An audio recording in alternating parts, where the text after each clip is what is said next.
Hey, Truck, how long did you take to land a job after graduation? My partner's been looking for a marketing job.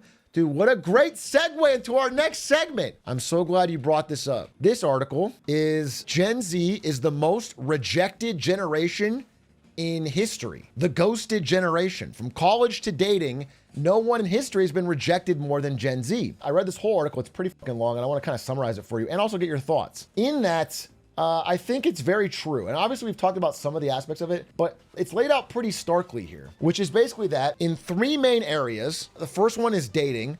The second one is college, and the third one is applying for jobs. The number of opportunities is perhaps greater, but the number of rejections is also exponentially greater. And so that if you're an average Gen Z person, you are experiencing such an astronomical number of rejections in these formative years of your life, and that can be psychologically difficult or damaging. Why higher now than before? So for dating, the first example is like the rise of dating apps and algorithms and all things like that mean that it's just an unrelenting parade of rejection. You know, there's just more swipes that aren't going to work out, more dates that end up with ghosting, more situationships or just talking that never turn into an actual date. Or I mean, they have an example here of like a typical Zoomer on the apps is getting rejected by and rejecting more prospective partners in a week than the typical married boomer has in their entire life. And I think that's true. There is some upside to it, right? Would you have more opportunity, more chances to find a person that, I don't know, matches your specific thing, interest, but it also like leads to an inability to commit. It leads to a feeling of wanting to protect yourself because rejection hurts. One of the psychological things that's talked throughout this whole article, they interview a lot of people. And this is long. This is a long, you know, this goes on and on and on and on and on and on and on, right? One thing they talk about a lot is the feeling of like checking out. Checking out maybe is the wrong word. It's like the idea of you don't let yourself get too attached to anything. So in terms of like, you don't want to get too excited about applying for a job or a college or a date because you have to protect yourself from the idea that it can go wrong. You have to really keep your hope from ever getting up. You have to kind of disassociate or, I don't know, check out. You know, if it were one of these three things, maybe that would be one aspect. Because it's happening in all three aspects at a formative time, over and over again, you hear in this article is people talking about how it affects them mentally. And some of them, there's a psychologist in here I wish I could find, but the psychologist is like, some of them say they're getting really good at dealing with rejection, like they don't fucking care, like they're toughened up by it. But really, it just seems like they're checking out or disassociating.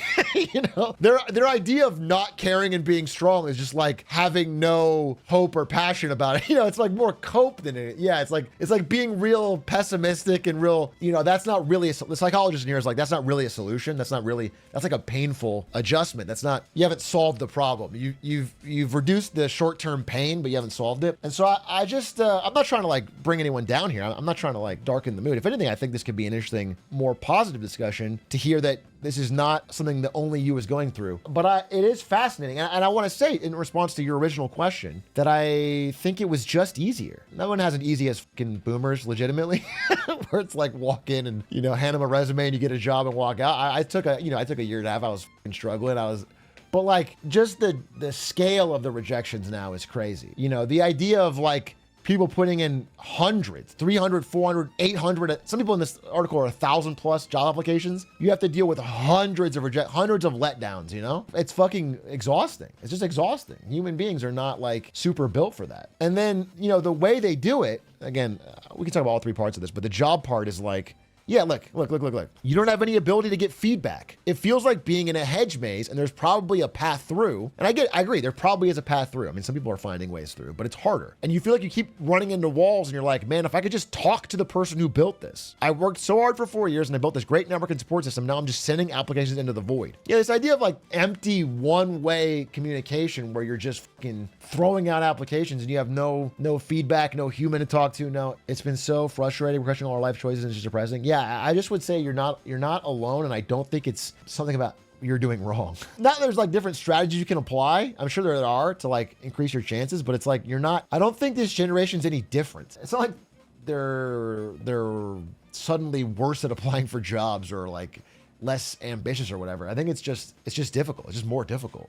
And then dealing with parents and other people who can't understand. Yeah, again, that's one thing why I think this is like a good thing to talk about. Maybe Zoomers all generally understand this, but I think a lot of other generations, possibly millennials too, but they don't understand. They don't understand how different it is. 30 years, massively different, but even 10 years ago, dramatically different. It's changing so fast. I think this for everything. I think it's for almost every field, but post-COVID is different in almost everything. There's just no analog. There's no comparison. Post-COVID is so different in all these aspects of life that if you haven't already got certain things set up or settled, you can't get advice very easily because no one's gone through it. That same unique thing. Animation director here, having fresh students visit us and asking for jobs while I see my friends getting fired left and right is rough. You want to reassure them and tell them it's going to be okay. You also want to help your inner circle first. Yeah, I mean, this is there's just so many layoffs, and especially the good white collar jobs, that the market is flooded with people that have experience. So if you're a new grad without experience, it's like, I won't say never, but in a long time, it hasn't been this tough to compete. It's just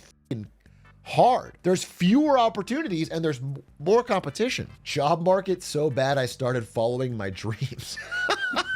One unique sign that, we could be entering into something like a recession or something, or at least a recessionary job environment, is that the number of law school applications and graduate school applications has skyrocketed. It's up 20%. Georgetown University Law Center received 14,000 applications to fill 650 spots. University of Michigan Law School has more applications than any point in its 166 years of existence. When Michigan Law's admissions dean, Sarah, shared the numbers with faculty members, the whole room gasped. So it's a sign of people are just not finding opportunities in the job market, so they're going back to school. But then the school opportunities are being overwhelmed with applications. So it's just tough is my takeaway, is that it's challenging and it can impact your self-esteem. Getting internships for me was so easy when interest rates were low. When they raised it and I graduated, I had to send 800 apps to get a real job. Yeah, again, there's just a time. The people I talk to the most about this in real life are coders. Because, from my time at Twitch and in NVIDIA, but mostly Twitch because NVIDIA people don't leave. I'm the only person to ever quit NVIDIA. I'll be honest with you. I know 0 people that have quit NVIDIA, but the Twitch people who have quit, they're just telling me how they have more experience than ever and the job market is harder than ever. They've been through times where it's easy, where it's recruiters are hitting them up on LinkedIn. I've been interviewing for the past 3 months, and the interviews where I've made the most progress have been referrals. Building a network is so much more important these days, especially as people lose social skills over time. The overall point of this discussion is to say you're not really doing anything wrong. Things have measurably gotten harder. But I think one of the strategies is referrals. Already, even when I was applying for jobs, referrals were the way in, but now it's astronomically more important. Anyone who can refer you or get you a connection or get a foot in the door, it's not bad of you to ask. It is smart of you to ask. Do it in a measured way, try not to be fucking cringe or whatever, but to stand up for yourself and ask for that opportunity, because that is how you get your foot in and then show what you can do. Don't let yourself anxiety talk yourself out of asking. And again, I'll say, this is my one example. So I met my boss at Twitch. I was doing writing for Team Liquid at the League of Legends World Finals, and I was in the press room, and I met this guy, and we made a small connection, and he kind of offhandedly gave me his email, and I sent him kind of a cover letter / pitch / my history talking about, trying to get an opportunity at Twitch, and he ghosted me. He did not answer. He did not send a response. Well, okay, never mind. I got a response. I got an auto response. It was Ben's not available or whatever. And I thought about shrinking into a ball and not sending another message. And then I wrote another message and I sent it again. I don't know, 4 days later. I just did it again. I didn't want to spam, but I did it again. I was just hey, I really think we had a good discussion at the thing, and I would want to make sure I just caught him at a better time. It was really offhanded. He clearly just had some time, and the email popped in and he was yeah, let's talk or whatever. And then he had a short call. He gave me a short call. And I just kind of kept following up on it and hounding on it. And I'm not saying that'll work every time, and it was definitely easier then. But I'm just saying, if you let your anxiety talk you out of something, you don't really have anything to lose. The worst that can happen is this person thinking you're too overzealous, and that's not a bad thing to be when you're trying to get a job. So I guess I would just say, I would keep that in mind. I'm a software dev, 25 years old with 5-ish years of professional experience.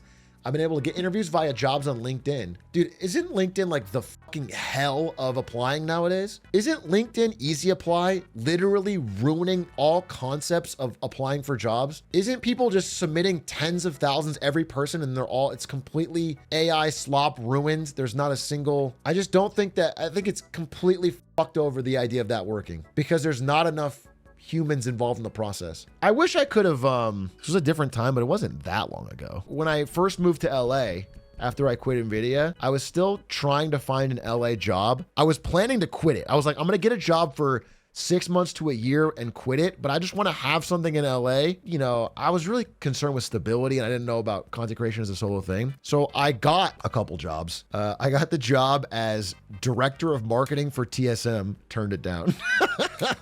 And I got a job at Disney in the marketing department. It's for their, it was like their games division. I wish I could have recorded that interview because I think that was a masterclass. I really think that was a masterclass. That's what I'm thinking of is when I want to do this is like, I think that was a fucking fire interview. And I have ones where I've not, listen, I also have a masterclass on what not to do, which is my interview at Riot for the Valorant marketing position, which I botched. I got to the final two and I told him I don't like shooters. Fucking instantly cut. I got to the final two, dude. I was on site at lunch, casual lunch with the hiring manager, with the head of the department. We were vibing, having a good time. And I was like, yeah, dude, you know what? I don't even fuck with shooters. I don't even play them. Insane throw. We're talking about job interviews and job applications, but also one big, like a third of this article is about the difficulty, and I want to hear from people on this too, of college applications. People used to apply to like 1 to 3 schools. They'd have like maybe a reach school but now people are applying to, you know, way more, 18, 30, 80 schools. And it just leads to, you know, especially at that time, you're just getting so many rejections. I guess this is the theme over and over in this article is like, individual rejection shouldn't hurt you. You're going to get rejected on things, of course. And it's like, you learn from that, move on. But it's just that the volume of it is so high in so many areas of life all at once when you're young. It's like people are just getting burnt out on it. It sucks to be told no and you can't and you're locked out of relationships and school and job over and over again. I think that just fucking sucks. There's no getting around it. Yeah, 1,000 paper cuts, a great way to put it. Each individual one's not that big a deal, but it makes you want to protect yourself or more anxious. School applications also cost money. My digital applications cost $200 per school. Yeah, this is so interesting because I was on the board of trustees for a university a couple of years ago. Applications were down and colleges were closing. Now it's up. It may not be that overall applications are up because there's a smaller number of students. The population pyramid's not great, right? So it could be less students, but still each one's applying to more schools. Breaking up with your high school sweetheart is the worst decision in this economy. Call your ex and figure it out. Tell them it is too hard. You guys, it wasn't so bad. Get it twisted, it will work. I conduct interviews for a pretty good sized marketing agency, and I will say, the interviews I have with people fresh out of school are pretty rough at times, and the salary expectations of a lot of new grads have are outrageous. All right, it's an interesting opposing viewpoint. I could dive into that. I have heard that there is a higher salary expectation among Gen Z graduates. I think that's probably a response to a world that's getting more expensive, you know, or a response to looking at housing prices. That's probably a response to like looking at housing prices and being like, well, I'm working at a job now. Surely I can afford a house. That's probably a response. But I do think that for someone hiring entry level role, it's going to be tough to accommodate. I feel like when Gen Z was, if they're graduates now, right? When they were going to school was the peak of like the 21, 22 inflated salary boom. Massive salary boom, massive job opportunity boom. So like that's what they were hearing from people slightly older than them that had just graduated. That was the environment they were trained to believe and expect. And then they get, and it's just gone, it's rug pulled. If you are a Zoomer who has not offloaded your entire neural cortex to the fucking cloud, if you have some ability to process a complex thought, think about it, and then give a solution without using ChatGPT, you are in an elite class. You know, because when you think about something, your brain gets a little uncomfortable. You know, that thing called thinking, when you like turn your brain on and it's like working, people are like trying to avoid that. They just want to avoid that. I TA a class at university and we've caught over half the students cheating with ChatGPT for multiple semesters in a row. It's tough though. It's tough. It's like people love to point the finger at the student, but the student is in this environment. Like no one is planned for this. A world where ChatGPT comes out and it can do the homework easily. First of all, it's a tough temptation to avoid. I would have found any fucking which way to not do my essay. Like when I was at ASU, dude, and I wanted to play League of Legends. The only reason I fucking did it is because I didn't want to fucking get kicked out and go home. And then secondly, there's a bit of a competitive aspect, right? Where it's like you're hearing about how hard it is to get a job. So you want good grades. So you have a chance to stand out. And you know this person or this person in your class is cheating. And that you know that ChatGPT writes better than you. So it's like, fuck, do you know what I'm saying? I feel that pressure. That's the dynamic of like, I'm pressured for time. I'm pressured for competition. My dental school professor told us just to use it because he doesn't know how to stop us. It kind of pisses me off. Bro just threw in the towel. What are you ChatGPTing for dental school, bro? Write me a 500-word essay on teeth. What is tooth hurt? I've been in grad school the past 3 semesters and I've seen a change even in the last year of you can never use ChatGPT till we know you use it, just mark where you do. It's insane. Yeah, I mean, listen, they're trying to adapt. ChatGPT is so tough for me to talk about because the standard default response someone might give, especially if they're caught using it, would be like, well, you gonna ban calculators? It's like, it's a tool. We're going to use the tool. And there's a lot of truth to that. But because it offloads your brain ever having to turn on, it's like you're atrophying. It's like your brain is literally, it's atrophying. And if you want to know what that means, look it up on ChatGPT. So it's just tougher. It's just tougher to fully wrap your brain around. I just got my first job after 9 months and 60+ interviews. Let's fucking go! Biomagna. Congrats, dude. That first W-2 is big. The first W-2 job, it's big, dude. I swear to God, I remember when I got the call and I negotiated against myself. I got the worst possible salary. I got the worst, probably the lowest salary they ever offered at Twitch. I was nervous. I did a bad, but once they said I had that job, I said, thank you. I tried to keep it together on the phone. I hung up the phone. I screamed, yeah! And then I ran around the house. Because I wanted to get out of my parents' house so bad.